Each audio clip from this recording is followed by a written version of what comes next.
From deranged ramblings to final proclamations of innocence, and even some morbid jokes, the last words of death row inmates offer a glimpse of the notorious psychologies of those who spoke them. But no matter what is uttered, the parting quotes of the condemned often chill those who hear them to the bone. So, today we're covering the strangest and most haunting last words spoken by death row inmates. But before we get started, be sure to subscribe to the Weird History channel. After that, leave a comment below and let us know what other crime stories you would like to hear about. All right, dead men, tell your tales.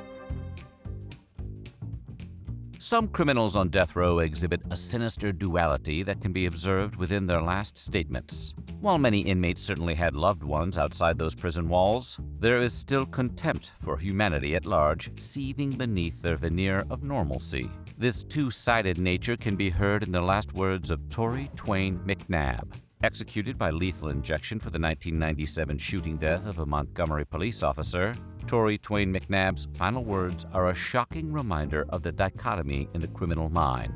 "Mom, sis, look at my eyes. I got no tears. I'm unafraid. To the state of Alabama, I hate you. I hate you. I hate you." He was apparently not a fan of the Crimson Tide. McNabb's attorneys had attempted to get a stay of execution on the grounds that lethal injection is cruel and unusual, but the plea was obviously denied. Similarly, of a fractured mind, Francis Two Gun Crowley's last words are a colorful example of such murderous duality. After the teenage gangster was apprehended during a 2-hour shootout with police, Two Gun Crowley offered these last words on his way to the electric chair. "You sons of bitches. Give my love to mother." Hopefully they left that first part out of the message, but maybe that's just the relationship Two Gun and his mother had.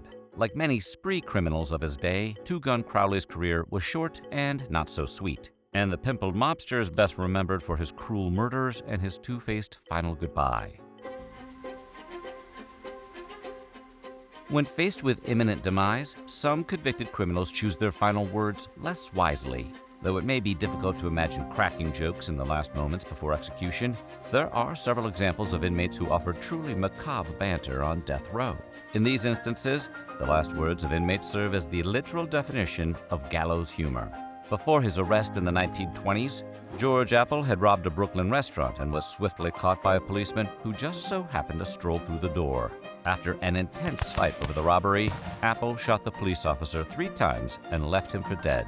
But before the fatally wounded policeman succumbed to his injuries, he jotted down Apple's plate numbers, and the criminal's notorious last laugh has been ringing in our ears ever since. When he finally took his seat in Old Sparky, Apple gave this charming quip before they threw the switch. "Well, gentlemen, you are about to see a baked apple." All things considered, that was a pretty awesome joke. Maybe the governor should have pardoned him. James French, executed for the murder of a fellow inmate, gave his own food-centric hangman's gag to reporter Bob Gregory, asking him, "If I were covering my execution, do you know what I'd say in the newspaper headline? French fries. See ya." Wonder if any of the city's finest news writers took Mr. French up on his gracious freebie. You'd think at least the New York Post. The story of James French is a strange and complicated one.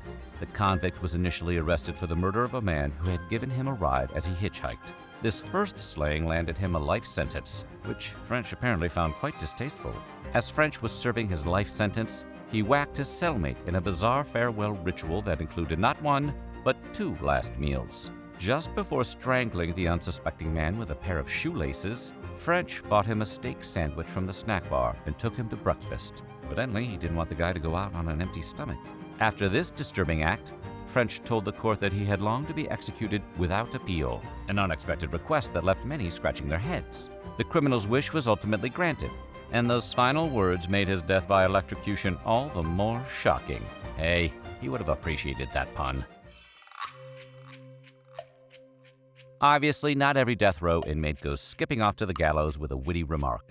As could be expected, many of those condemned to die give chilling final statements to those who would hear them. Barbara Graham, convicted of the slaying of retired vaudeville performer Mabel Monahan during a botched robbery, had a history of hitting the figures of justice with difficult philosophical questions, arguing that her dire circumstances left her with little choice but to steal, and I guess kill, to live. During the trial, she pleaded, "Oh, have you ever been desperate? Do you know what it means to not know what to do?" When it came time for her execution, she had this to say, "Good people are always so sure they're right."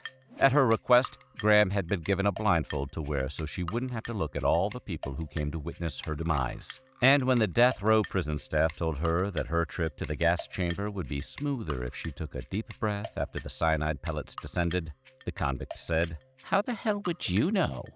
Graham was executed in 1955, but her startling last words stuck with those who heard them. Many years earlier, in 1793, Madame du Barry was convicted of treason by the Revolutionary Tribunal of Paris after she was suspected of financially aiding those who fled the revolution. The final haunting statement of du Barry has also stood the test of time. She said simply, "You were going to hurt me? Why? One more moment, Mr. Executioner. I beg you." Du Barry's last, desperate plea came just moments before the guillotine fell. Still others meet their final sentence by staring death directly in the face and daring him to pull the trigger. Radical labor activist George Engel, accused of involvement in the deadly McCormick plant bombing of 1886, offered these last words as he stood on the gallows. "Hurrah for anarchy! This is the happiest day of my life." That really takes the wind out of the hangman's sails. Engel was the oldest defendant on trial for the bombing of the Chicago plant, and was, in fact, at home playing cards when the brutal explosion occurred. He was charged regardless, and when he stood before the courts prior to his execution, he said that he would not stand down from his views, nor would he live and be punished for crimes he did not commit. He eventually wrote letters to Illinois Governor Richard J. Oglesby asking, let me make sure we get this right, not to be pardoned. Engel wrote, "Not being conscious of any guilt, the powers that be may murder me, but they cannot legally punish me. I protest against the commutation of my sentence and demand either liberty or death." Well, we know which one they chose. Though perhaps less enthusiastic, writer Erskine Childers gave an equally fearless statement in his own last moments. Childers, an active participant in the Irish Civil War, was taken out by firing squad after being found guilty of illegally possessing a semi-automatic pistol. Childers was a provocative and definitive figure in the history of the Irish Civil War, and his involvement polarized many who observed his efforts. Shortly before his arrest and sentencing, Winston Churchill himself referred to Childers as a murderous renegade. But later in Churchill's life, he claimed Childers had been a great patriot and statesman. Pick a side, Winnie. On the day of his execution, Childers remained unafraid and stood with pride and dignity. As the rifles descended, Childers said, "Take a step or two forward, lads. It'll be easier that way." Okay, they really should have let this guy go. Not everyone is funny, indignant, or bold when they reach the end. Many final statements taken from death row inmates suggest that not all of their dogs were barking, which isn't that surprising. After all, they are on death row. Take, for example, the final statement made by Thomas J. Grasso. Convicted for the murders of multiple elderly victims, Grasso offered an observation so mundane it almost chills to the bone. "I did not get my SpaghettiOs. I got spaghetti. I want the press to know this." Rather than cracking a dusty old can of Chef Boyardee's finest, the prison canteen served Grasso a genuine plate of Italian pasta, which wasn't what he asked for. But who are we to judge his final request? No stranger to jarring interviews and obscene quotes to the press, convicted serial murderer Eileen Wuornos's famous last words are truly bizarre. After her arrest and subsequent death sentence, Wuornos served a lengthy stretch on death row. In the last moments before she received her lethal injection, Wuornos proclaimed, "I'd just like to say I'm sailing with the Rock, and I'll be back like Independence Day with Jesus June 6th. Like the movie, Big Mothership and all. I'll be back." Well, there certainly is much to unpack here. For one, does anybody need to make an Independence Day sequel with Jesus? Wuornos' sentence was carried out in 2002, 14 years before Independence Day Resurgence, in which she does not appear. Her story did make it to the screen when actor Charlize Theron portrayed the criminal in 2003's Monster, but that film does not feature any motherships. So what do you think? Which of these famous last words were the most memorable? Let us know in the comments below, and while you're at it, check out these other videos from our weird history.